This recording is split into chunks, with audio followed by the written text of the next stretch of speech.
There have been a number of issues in Ghana for many to talk about. The economy, how it's been doing, at least since the beginning of the year, even prior to the 2024 general election. And the issue of illegal mining that has also come up very strongly. But in the midst of all of these, the country has been hit hard by the death of 8 prominent members of state. And the hearts of many are bleeding. Today, we're here to have a conversation with a statesman and a renowned economist, Kwame Pianim, to share his thoughts, particularly on the current state Ghanaians have found themselves in, mourning the passing of the Defense Minister, Dr. Edward Omane-Boamah, also the Minister for Environment, Dr. Murtala Mohammed, and 6 other personalities that the country has lost in a military helicopter crash. Hello, sir. Thank you so much for agreeing to have this conversation with us, and perhaps I should start by saying our condolences. Thank you very much for reaching out to me.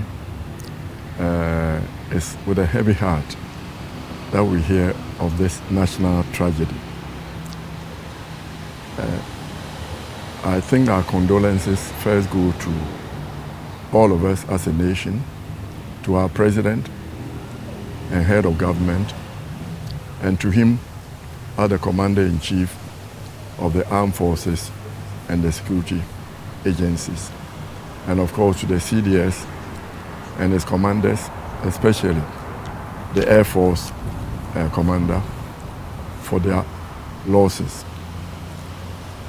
I know Dr. Omane-Boamah.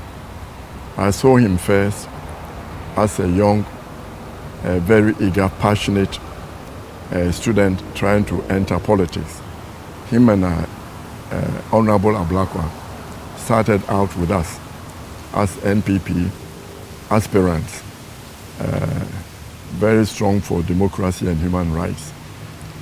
And Honorable Munuri used to come here. He was probably more passionate about the second coming of President Mahama than most of the He used to come here as in this house? This house. He's a personal friend. He used to come here.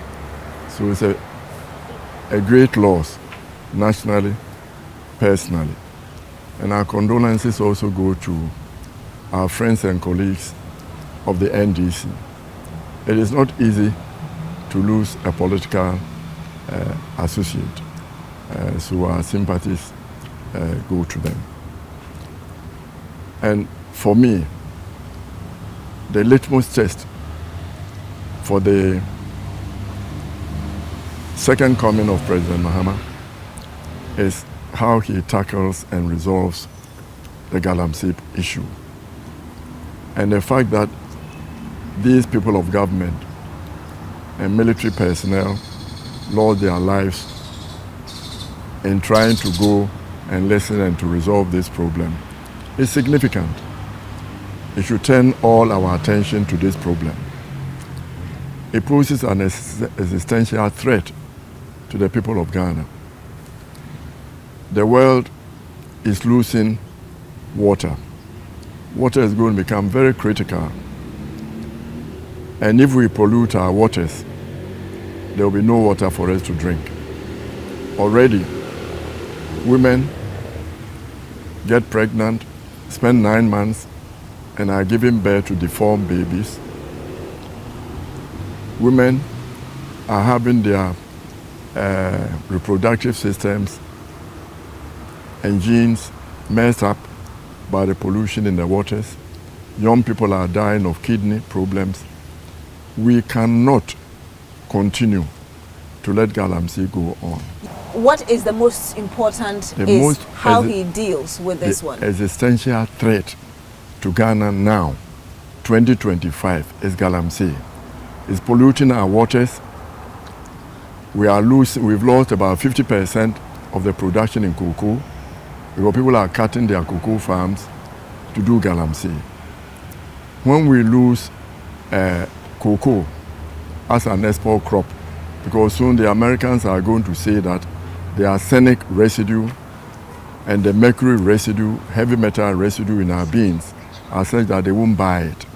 We would have lost one export. We have 3 exports: gold, cocoa, oil. We would have lost cocoa. Okay? So it's an existential threat. If you don't have water, you can't drink water. Maybe people in government can afford Evian water to drink. What about to wash? What about to bath? If you travel across Ghana now, it's disgraceful. All our waters are like chocolate drink, brown, dying. A lot of them are dead. There's no fish going through our waters. It's an existential threat, and the president should focus on it and resolve it. And this loss is a strong reminder that this problem needs to be tackled and resolved. We had suggested that there should be a complete freeze, a 3-month, 6-month freeze on all non-industrial gold mining, so that a presidential commission is set up to look into it, and once they come out, they'll have social response. How do we solve the social problems from this? How do we solve the medical problems? How do we solve the agricultural problems?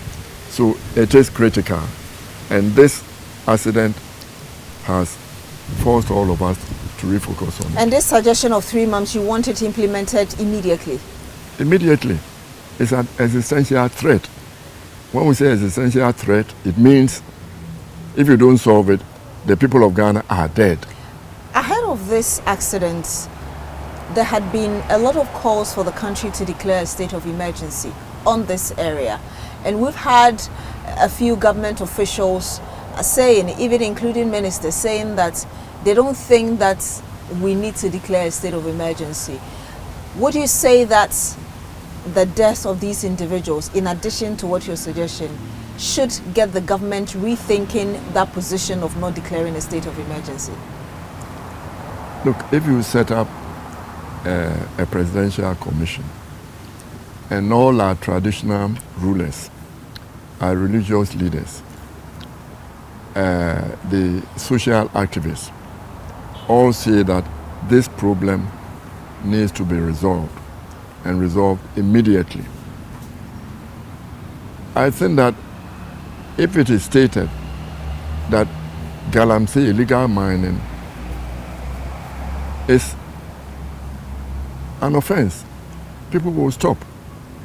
If the big traditional rulers were to say that there should be no illegal gold mining on my soil, it will stop.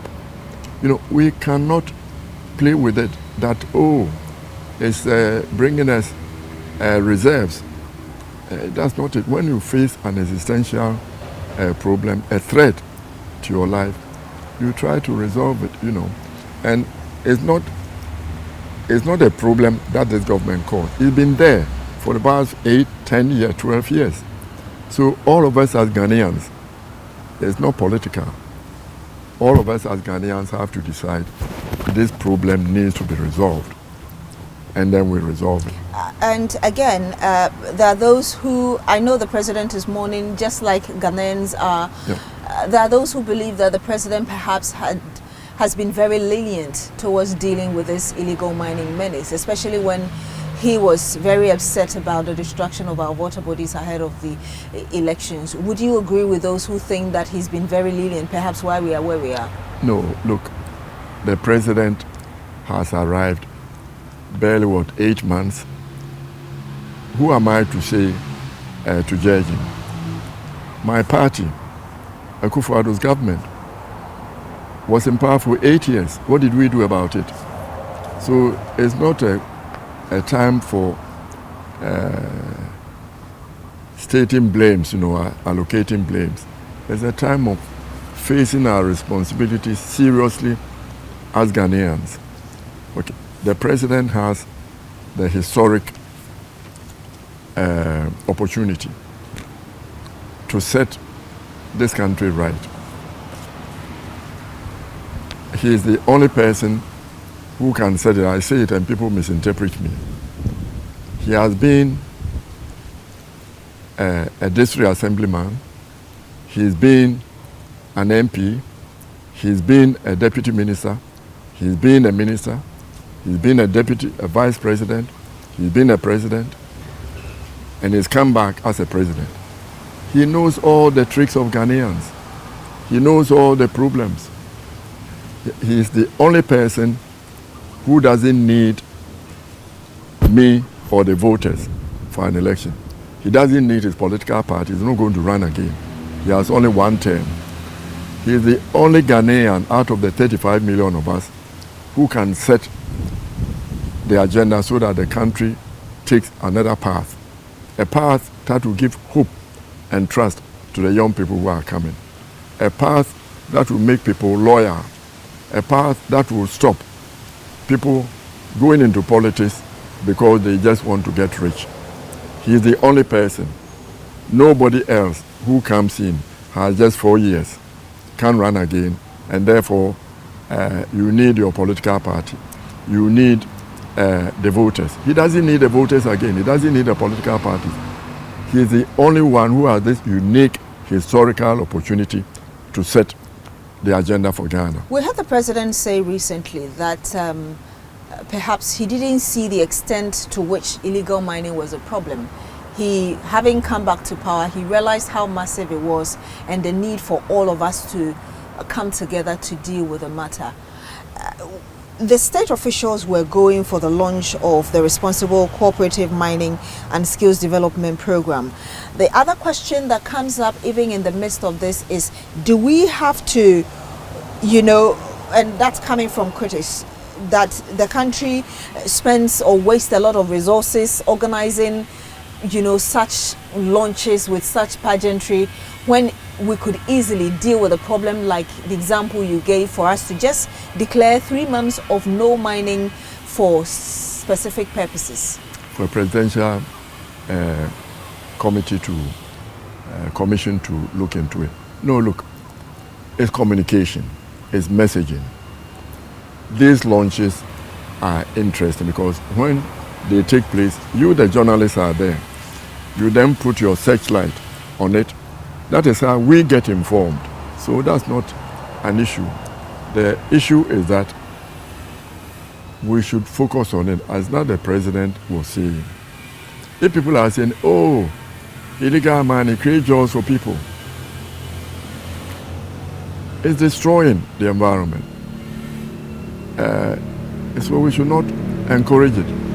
Prostitution employs people, but it's an offense. We don't encourage it. It's an offense. You do it, you are arrested. I'm sure if we're looking for just foreign exchange and gold, we could send 1 million of young Ghanaian boys and girls outside to do prostitution, and we'll get more billions than we'll get from gold. And the gold will be exhausted. And it's destroying cocoa, it's destroying the lives of people in the rural areas. Water is critical. After all, the world is drying, getting dry. A time will come when more powerful countries will come and take over Ghana to take the water and push us aside. So water is something that an individual needs. Without water, you die. The other part of the question is the president himself having admitted that it is, quote unquote, not using his own words, easier said than done when it comes to dealing with this illegal mining issue. What would a failure to deal with it within the almost 4 years he has mean? Not just for him as a person and the NDC, but also for Ghanaians. It will be a disaster. And the president was very bold when he launched the National Economic Dialogue. He said, give me bold suggestions, initiatives to resolve the big problem that we have. Typically Ghanaians, we all sort of criticize ourselves, and we did not sound as bold as possible. I think we always pray for the president to have the personal courage to meet his historical challenges. we are not, it's still young in the days, you know. He still has a honeymoon, 8 months into the administration. Problem that we, the NPP, accumulated for him are significant. And therefore, all of us should support him. When you say Galamsey, the president is not in the areas where the young people are digging. The traditional rulers are there. The pastors are there. The citizens are there. They should be able to say, no, don't destroy our waters. Don't destroy the youth. Because the polluted waters, once you get ingested, they are causing kidney failure among young people. What do you mean by the problems we NPP accumulated for him are enormous? 8 years of economic mismanagement. That's the problem that the president has to deal with. The Cedi, we created a myth that a fixed or stable Cedi is a success for good macroeconomic management. That's not correct. You know, it's relative. Economics is all relative at the margins. When you're Cedi, when you have domestic inflation of about 10%, your Cedi needs to depreciate by about 12% or 2 percentage points. So that the people who are doing exports have a cushion. You see, a lot of things are happening in Ghana. Young enterprising women are doing soaps and oils with shea butter. They are doing chocolate, exporting them. A few weeks ago, when you exported $100, they got 1,500. Now 600. They have 1,500 Ghana Cedis. Now they are struggling to get 1,100. That's $400, 400 Ghana Cedis lost on $100. The Ghanaians who sustain themselves on remittances from their children and relatives abroad, when they got 1,000, say $100, they were getting 1,500 Ghana Cedis. Now they are getting less than 400. So for you, the stability of the Cedi is not enough? It's not a matter of a stable currency. It's a matter of relative stability, relative between your inflation and so so they've inherited this bogus economic theory from us in the NPP that they have to move away from. What we need, instead of spending, we spend about over $1 billion trying to cushion up the Cedi artificially. They've spent probably $2 billion trying to cushion the Cedi artificially. What we should do, and we all know it, is to use these reserves to change the structure of the economy. $1 billion spent on rice production would have made sure that we are no longer importing rice. A couple of billions spent on an integrated poultry project would mean that we are no longer importing poultry. We can produce it here in Ghana. And that would be making jobs available for Ghanaians and not needing to spend so much. The Cedi, when the Cedi is depreciating, it's like having a temperature when you are not well. Just you know that something is not well. What is not well? The structure of our economy. Ghanaians import more than we export. So what we do, we have to start to change the structure so we import less and also export more. Having made that point, would you agree with the decision or what the pronouncement of the president earlier? Actually, if you're looking at the real value of the Cedi, it's around 12 cedis per dollar. Do you think that perhaps that's what we need, looking at both the positive and the negative sides of the Cedi really appreciating that much against the US dollar or major foreign currencies? No, the managers of the economy have to realize, what I'm saying is that we should not make a fixed Cedi a fifth cedi to the dollar, the ultimate economic goal is the flexibility, the relationship. Interest rates are coming down, things are coming down. I mean, the young people in Ghana have not seen inflation at 3%. I've seen it, inflation at 3%. Interest rate at 5-7%, not interest rate over 30%. Nobody can do any business with interest rates at 30%. So things are going in the right direction, but the policy direction guidance should also be clear. That is not a fixed currency that we are looking for. For example, where are we going to get the cedis to pay the cocoa farmers? If the cedi is about 10, 11. You know, when I first started as a young economist in the Ministry of Finance, we had a fixed exchange rate, and the cedi had appreciated to such an extent that diamonds, we couldn't export diamonds. So one of the policies we had was that when everybody brings in $1, it was about 1 cedi, 10 pesos.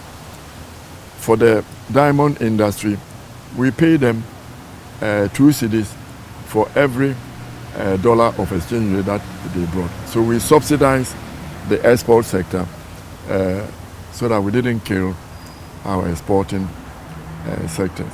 So now our exporting sector is suffering.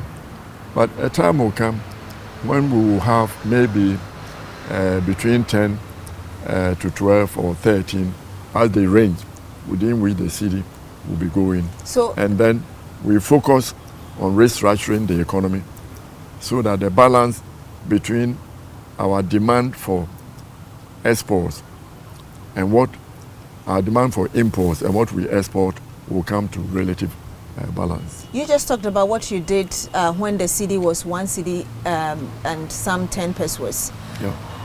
Is that the kind of policy direction in the meantime, or in the temporarily you expect the government to bring on, even as it considers the long-term restructuring of our economy? No, I've just given an example that in order not to kill your exports, sometimes you have to subsidize it. That the current rate where the cedi has dropped very sharply has not been good for exporters. It's not been good for people who are normally transferred for 5 billion Ghana Cedi to support their families. People who are on pension. When you read the mid-year budget review, what was your first reaction? Or even when you heard the finance minister talk about it, what was your first reaction? My reaction was to keep quiet and let's see the direction that they are going to go. You know, it's very sad that people like me from the NPP, I'm an elder of the party. So a lot of people are going around calling themselves founding members. There are very few founding members. I'm an elder of the party. You know, we were in power for 8 years. We left. I was talking to a lady from my village, and he said, "Oh, your people are saying that President Mahama should come and do the KJTR project for us. You come and finish the market for us." And I'll say it in tree so that you appreciate it. I say, Ubiaba was here. We need the cash required to her. Also, no management. We not in fear and watch it. For 8 years, we're sitting with a problem. And what I pray is that, first of all, we are going to pray for President Mahama to have the personal courage to tackle the problem. They are historic, to reset the economy. And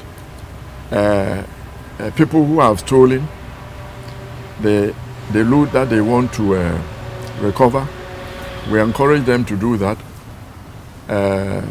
but to do it under the rule of law. The NPP and the NDC, as the two biggest parties in Ghana, have a moral responsibility to make sure that the democratic dispensation we have continues, so that the young people retain hope and trust in democracy. Democracy is very difficult, but the only thing that we have to make people enterprising, use their initiative, so we should continue with it. We should not create a problem so that there are political disturbances, and then, like is happening in Burkina and the others, there's a military intervention. Do you have fears that this could be done without the rule of law being respected? This oral and other corruption-related matters? We can deal with it under the rule of law. Do you have the fear that it could degenerate beyond the rule of law? Yeah, if you are sending people like rushing with guns to people's houses at 5 a.m., 4 a.m. to arrest them, that's not the way it's done. The police have to do their work, CID do their investigation, you have the evidence, take them to court and jail them if they need to be jailed. Then we are doing it under the rule of law. Do I get the impression, forgive me, do I get the impression that you're very unsatisfied with how perhaps Yoko, maybe the Attorney General's office and other security agencies have gone about this recovery or trying to hold people accountable for their actions? Look, I'm saying that the sub-region we live in has become very, very risky. The jihadists are moving in. Burkina Faso, which is on top of us, is rated the world's most risky terrorist affected country. It's just on top of us. Côte d'Ivoire have problems because the president apparently is trying to go for a 4th term. When the Traore comes here, the young people see the military uniform, they're enthusiastic, they think things should be done with immediate effect. My worry is that we should demonstrate that under the rule of law, we can do all that we need to do. The MPP should not in any way be supporting people who are suspected to have stolen from the country. They should be dealt with under the rule of law. What we should do is also hold the president and the NDC to the strictest rules of rule of law, accountability, and what Kufuor tried to do, zero tolerance for corruption. Just as they are putting us in jail, they should also be watching their side to make sure that we get rid of corruption. Look, Ghana has enough economic resources if we manage our affairs well and kept the resources good for the use of all of us instead of a few people stealing it. Ghana in 10 years will become as good as Singapore, where we have resources that Singapore doesn't have. So I asked you that question about whether or not you are afraid we're going to go about these things without respecting the rule of law, because you mentioned that 5 a.m. and going into somebody's house with guns, because recently we had a public figure accuse one of the government agencies of doing that. Yeah, it's not right.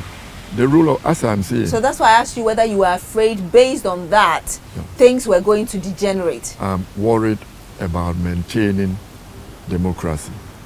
Both NPP and NDC have a responsibility, to maintain democracy. As I said, I remember Dr. Omane Boama and Ablako Kujeto as young enthusiasts, passionate for the rule of law and democracy when they were students. As I said, we're working with them. So people have fought. The young people your age, you don't understand what military rule means.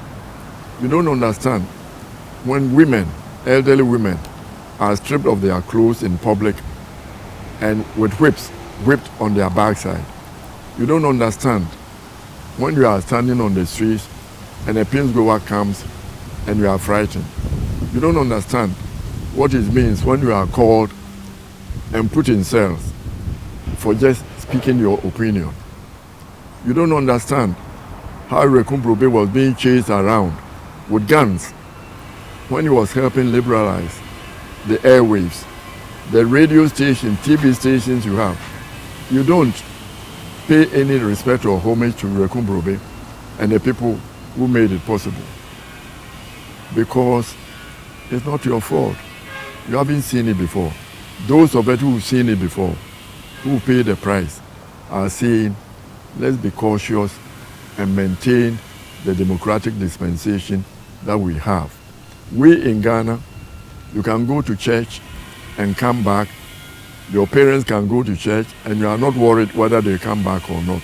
In some places, they go to public places, they are blown up because there is war in Kenya, Somalia, Sudan, Libya. Ghana, we are very fortunate.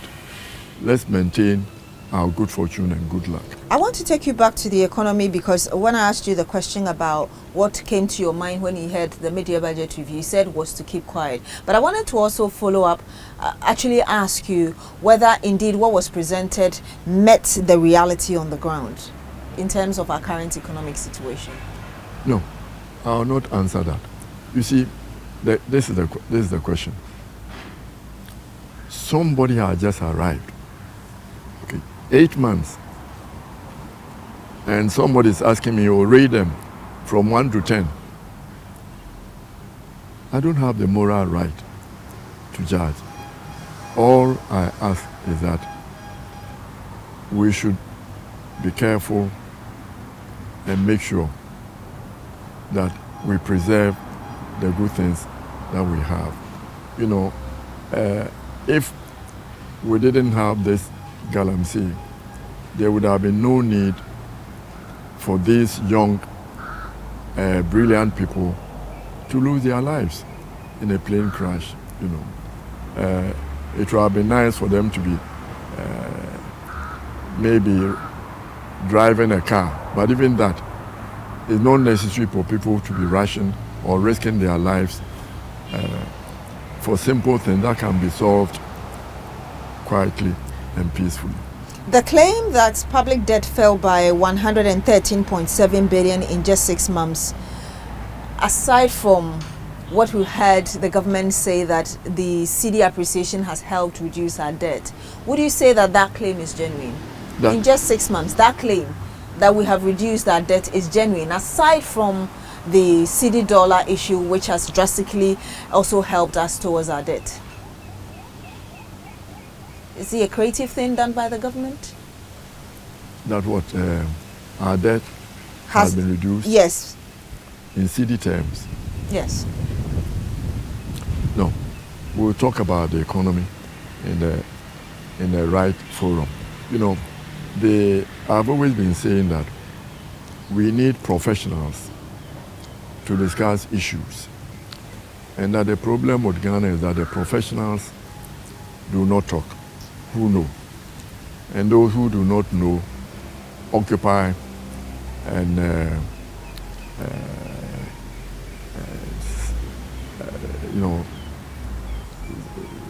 they suck up the air from the space for these discussions. When the budget is read, the politicians take over. They become MPP versus NDC. And then our professionals at the universities and the financial institutions are quiet because they don't want to be identified as this side or that side. Either of the two. So we need to make sure that in Ghana, we move to a stage where after the elections, 2 months after the elections, policy stops. People should go and do their work. How do you implement that? How do you do implement that? People in the press, you find something else to talk about. There are plenty of issues to talk about apart from politics. And let the politics be done in Parliament between the government and those people. And then the professionals will have the space to discuss the issues without being termed NPP or NDC. A lot of issues we have in Ghana on education, gender issues, creating jobs. These are issues. Religion. You turn on the radio at 10 p.m., 11 p.m. What is happening? Witchcraft. People are talking about witchcraft. Prophesying.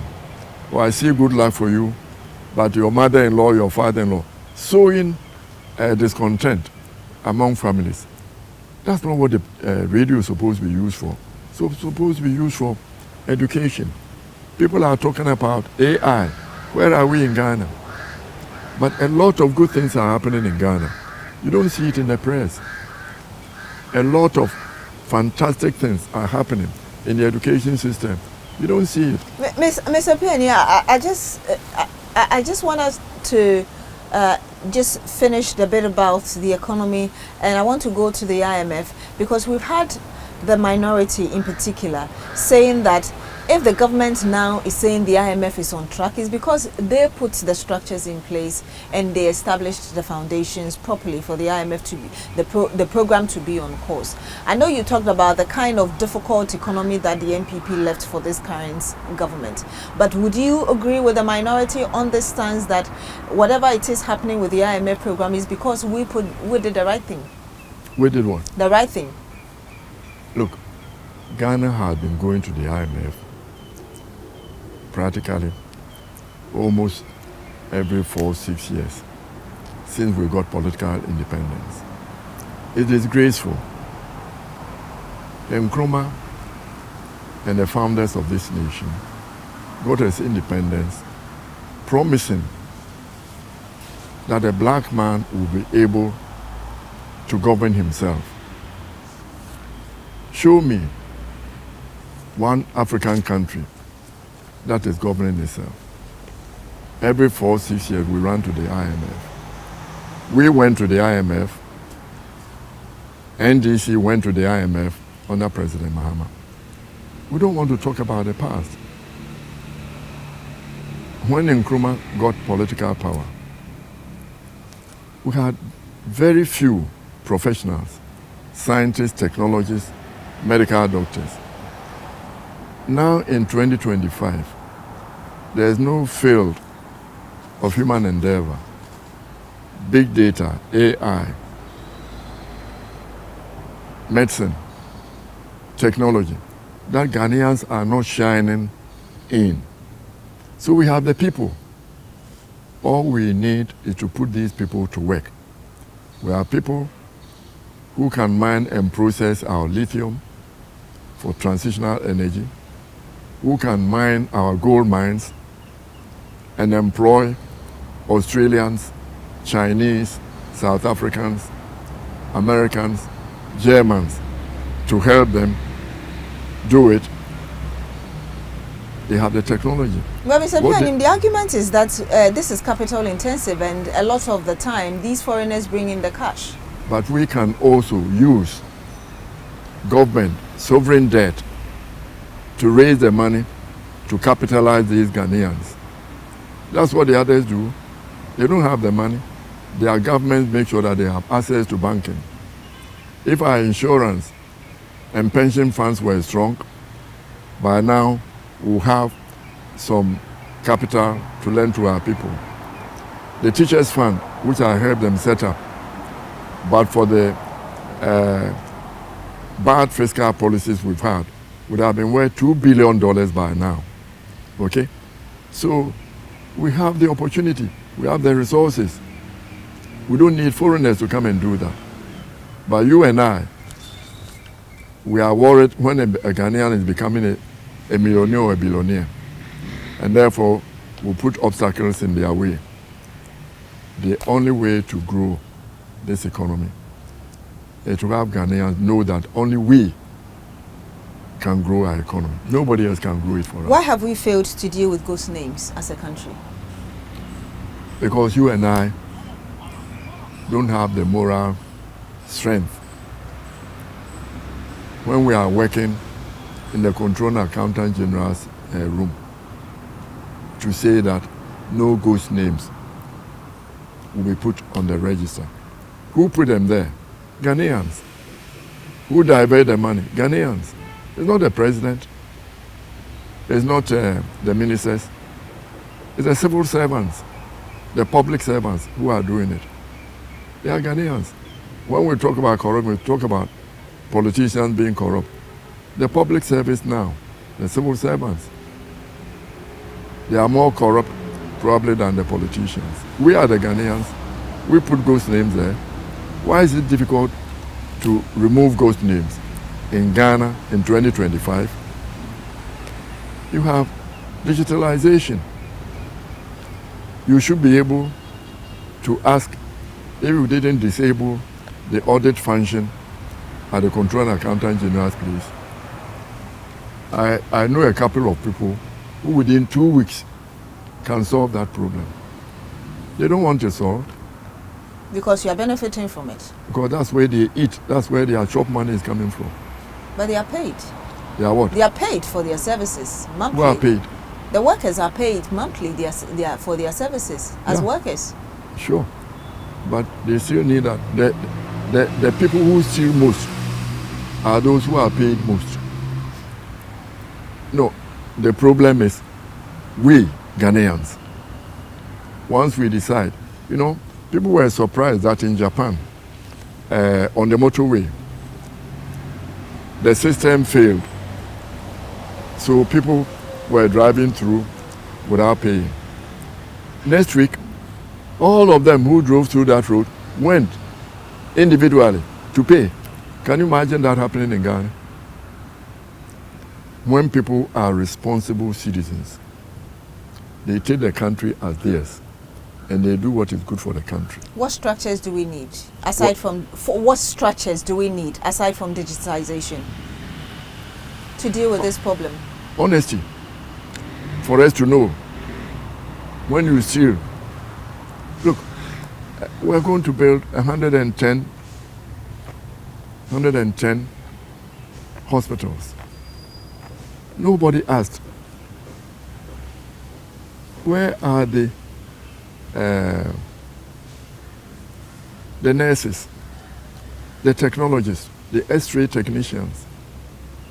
Where are we going to have them from? All of a sudden, can you do that? Build 1 or 2. Why is it that these people who are building these hospitals for us, when they are sick, they go outside? We broke down the hospital, Alabadi. People were using it. Up till now, they've not been built. And when we are sick, we take a plane and go outside. Is that morally right? Morally responsible? We should start rethinking. My age, maximum 10 years, 5 years, I'm gone. Your generation have to be sure that you make this country good for you. In my village, they say that when your gums will say will be gone, it's becoming more difficult to get to the US or UK. They won't give you visa. You have to live here. You have to drink the water from here. So let's be careful. Let me ask you this. What do you think about the 1 cedi levy on fuel? Do you see that as dealing with the huge revenue issues we have in the energy sector? From ECG? Yeah. You see,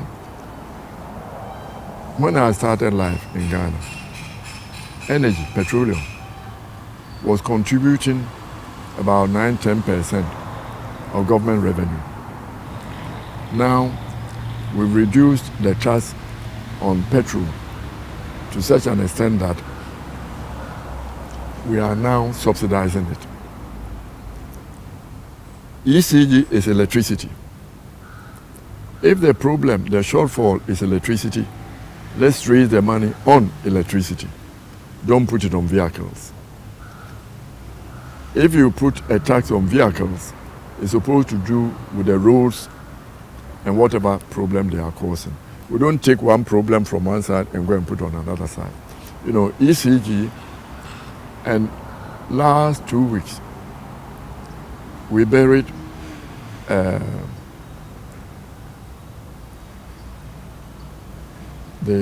former chief executive of ECG, Mr. Kalechi. When Mr. Kalechi was chief executive of ECG, it made profit So ECG can make profit. Why doesn't ECG make profit? Because of bad procurement policies. And people think that the country owes them a living through procurement at ECG. When Mr. Kalechi was chief executive at ECG, the minister responsible for energy ECG was Atu Ahoy. Atu Ahoy had started life as an intern at VRA, and he was working in the office of Mr. Kalechi. So when you went to the minister and say, oh, I want some procurement from ECG, he said, I can't go and ask my boss to do that. So nobody, no politician asked Mr. Kalechi to do procurement for him. And ECG collected their bills, and it was profitable. State enterprises can be profitable if people don't go and put their bowl there to eat from it. And that's the direction we should be going. And that's the resetting we wanted, and I'm still hoping for President Mahama. So you think this one cedi levy is unnecessarily putting hardship on Ghanaians? I'm not saying it's putting hardships on Ghanaians. You have to raise taxes. I'm saying, what's the problem? The problem is ECG. So deal with the root cause. Deal with the root cause. That's what you're saying. Deal with the root cause, yeah. We have to deal with the root cause. The root cause for a stable currency is restructuring the economy. Let's start restructuring the economy. The root cause for ECG electricity is electricity. Fix it there. Don't go and fix it on farms or something else. We still have problems with food inflation. With what? Food inflation. Yeah. How do we deal with it? How long does it take maize to grow? 3 months? 3 months? Rice, how much? 6 months? If the $1 billion we spend on keeping the cedi afloat artificially is diverted to food security, we can resolve it. Rice. There was a time when Ghana was exporting rice and maize. So we should be able to do it. If we focus on food security is important. Nobody's going to give you food the way things are going. You know, so we can solve our problems. Ghanaians have enough ingenuity. But if you let people think that the way to be rich is just to steal from the people and not to work, of course, your best brains will be directed towards stealing from the people, not resolving the problems. We have the men and women, the technology to be able to solve our problem, and we have the resources to be able to resolve our problems. Mr. Pianim, you are an elder of the NPP, like you just said. Yes. What do you make of the decision of the party to elect a flag bearer first ahead of the other grassroots elections? I mean, kind of doing it from top to the bottom.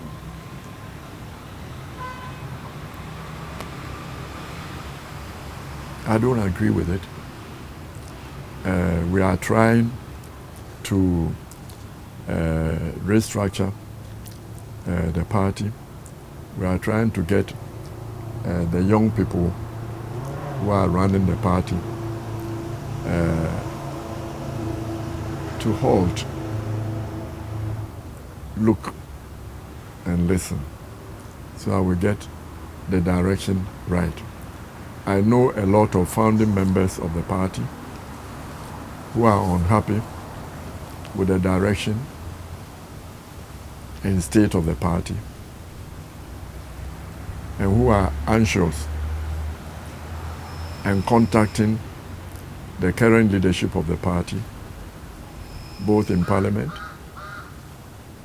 the National Secretariat, and the Council of Elders, to try to hold a stakeholder engagement to look at the direction and state of the party. They are worried about the direction the young people are taking the party. And I'm hoping that we'll soon get our act together to rebuild, to restructure, and build a united front to move forward. Are the young people listening? I think that once 50% of the solution is identifying there's a problem and posing a question. They have to listen because it's their future. As I said, it's not my future. The young people in the NPP now, it's their future. If we do not listen and restructure our party, the party NPP will become as irrelevant to the politics of Ghana as the CPP has become. Is that what you see with the current happenings? Yes, if we don't restructure, regroup, and unite ourselves, we'll become as irrelevant as the CPP has become in our politics today. The recently held Congress of the NPP rejected the idea to reduce the age of the youth organizer from 40 to 35. Is that something you agree with? That's the least of our problems. Age is not important. There are people who are 20 who are by far wiser than people who are 60 and 65. So once we get the party organized, a lot of the issues being raised will be discussed openly, transparently, and then we get the solutions and move on. You talked about you not being happy, or a number of people like you not being happy with the direction of the NPP now and wanting to reorganize it. Would you say that what we saw in Ablekuma North in the run-up to the rerun of that parliamentary poll is because of the leadership direction that you're talking about now? And I'm sure you know what I'm talking about. The leadership saying that we are not interested in running participating in this election because we feel that things have not been done right, and the candidate ignoring that stance of the leadership and going ahead and eventually getting even some of the leaders supporting her. No, I think that it's part of the lack of direction and lack of strategic thinking. What does it mean, the party saying that we are not participating in the election? When you say that, it meant the General Secretary wrote to the Electoral Commission to say we are not participating in this election. What can a candidate say? Would she be independent? So there was ambivalence. Go and try. We're in court. We should have been firm and stayed in court for a decision to be made on it. Not say we are going to have an election and then being ambivalent whether the candidate should go or not. I don't see that the candidate disobeyed the instructions of the party. The Electoral Commission is holding the elections. General Secretary writes, we are not participating. Why do you say that? How does your name get onto the vote to say you are standing? You can't do that. Did it contribute to her loss? Sure, but if you are sanctioning the candidate for standing, all the prominent people in the party who supported her financially should also be sanctioned. It's the lack of discipline, lack of structures that we want to be able to put in place. Former President Kufuor, who is equally an head of the party, recently told the press that he's been sidelined in the NPP. Did you know about this? No, President Kufuor is a founding member of the party. Of the people who are leading the party now, President Kufuor is a founding member of the party. Nana Hakma Ajiman, the chairman of the Council of Elders, is a founding member of the party. Amadou Kalim, popularly known as Business, is a founding member of the party. And of course, the North American founding members, including Boakye Jaku, they are founding members of the party. I think that, when people speak, and there are sometimes a twist is put on it. President Kufuor doesn't say that he's been sidelined. President Kufuor, when he was traveling, sent a letter to say, I will not be here for these few days, so give me permission to travel and come back. When I come back, then we can hold this meeting that the party was going to hold. I heard President Akufo-Addo also said he was traveling. At the meeting, I think a letter was supposed to have come from Nana Akufo-Addo's office saying he won't be here, but he will send them a solidarity message, which means they can go ahead. Okay, but the other plea was not heeded. I think that what the elders are saying, what I understood President Kufuor to be saying is that there are elders in the party and they need to be listened to. I remember a taxi driver in Lagos telling me, they had a good Governor Sawyer in the state of, one of the states, Lagos State. He was doing very well. They should kill all the elders and let the young people take over. And I told him, look, you are a driver. Can you drive your car with only the accelerator? He said, no. Can you drive your car only on the brakes? He said, no. I said, governing a country is a judicious balance of using the brakes and the accelerator. If you go on the brakes again, like we the old people, you will move. If you go only on the accelerator, like you the young people, you end up in a ditch. So it's a judicious balance. He's saying, let's consult some of the elders so that we get a view as to what has happened in the past. We are not saying say what happened in the past, but know your history so that you avoid mistakes in the future. So former President Kufuor was misinterpreted. That's exactly what you're saying. Yeah. You know, say he doesn't want. He's busy. You go to Kufuor's house, he's busy. People are concerned. He's too busy. Some of us, we are too busy. We have other things to do. We don't want to be concerned, but it's good if they go. That's why I say the elders are worried, and they are not worried for themselves. They are worried for the future of the young people who are. And I hear sometimes they say, oh, the old people have destroyed the party. You take the people who are running the MPP now, who are they? Young people. Go to Parliament, the young people. Afenyo Marken and his group. Go to the National Secretariat. Justin Cody, how old is he? He's a young man. Nana B, how old is he? He's a young man. The young people who are controlling the party. Are you okay with how Afenyo Marken is conducting himself in Parliament as an elder of the party? No.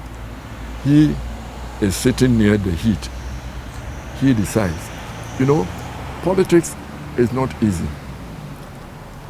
Afenyo Marken and his group in Parliament are facing the heat. They are responding to some of the governance errors of the government to protect your human rights, to protect my human rights. So that's what their job is supposed to be. But if you had what has been lacking in the MPP, is the center that is not holding. If they had a good leader in terms of a national chairman who was advising, you'll be telling them, let's do this, let's focus on this.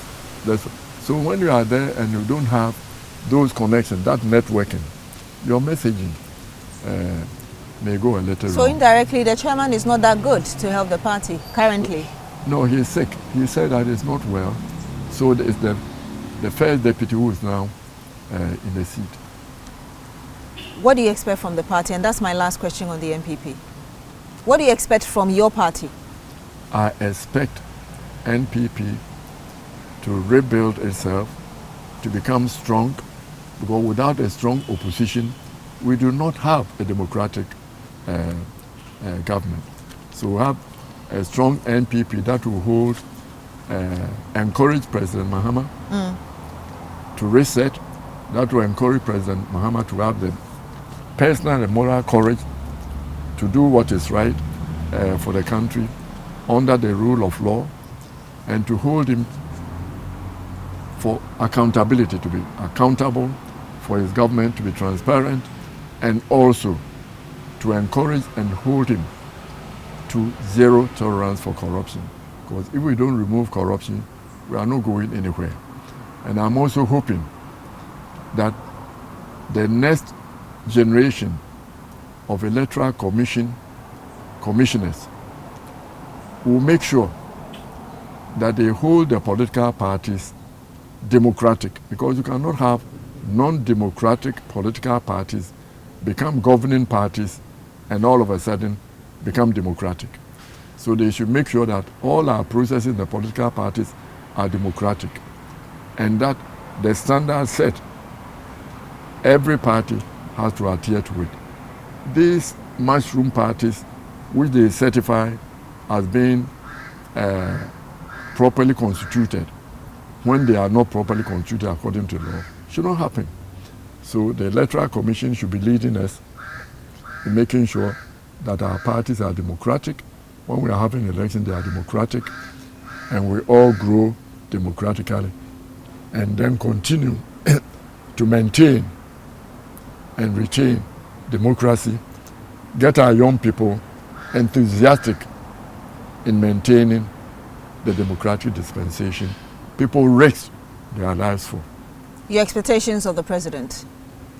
The president to have the moral, personal courage to reset Ghana as he promises, because he doesn't need his party. He doesn't need the voters. He's not standing for election at all. He has a historic challenge and responsibility to leave a legacy for this country, so that in 50 years' time, people will be praising John Dramani Mahama for being the one who put Ghana back on the right path for the young people, so that the young people will stay in Ghana and work in Ghana, and not go and walk through the desert to go to Europe and other places where they don't want them. We live and work in Ghana in peace and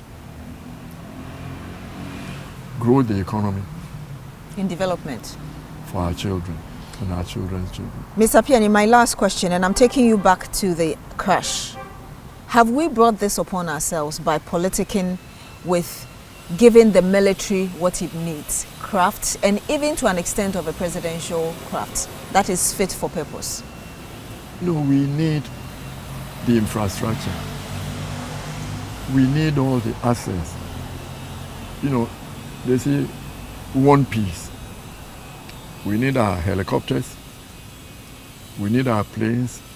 We have our pilots. They are well trained. I understand the weather was a problem. So the pilot is supposed to have come a little bit low and crashed. Look, this is an accident, a major accident, it's a national tragedy. My hope is that it wasn't because of lack of maintenance or anything. We need to give all our people the assets they know to do their work. Ghana, we are in a very risky area. The jihadists are around us. We need to equip our forces in such a way that when we need them to go and get rid of the people doing Galamsey, they are better equipped than the people doing the Galamsey. Small weapons are coming here. We need to equip our people who guard our borders.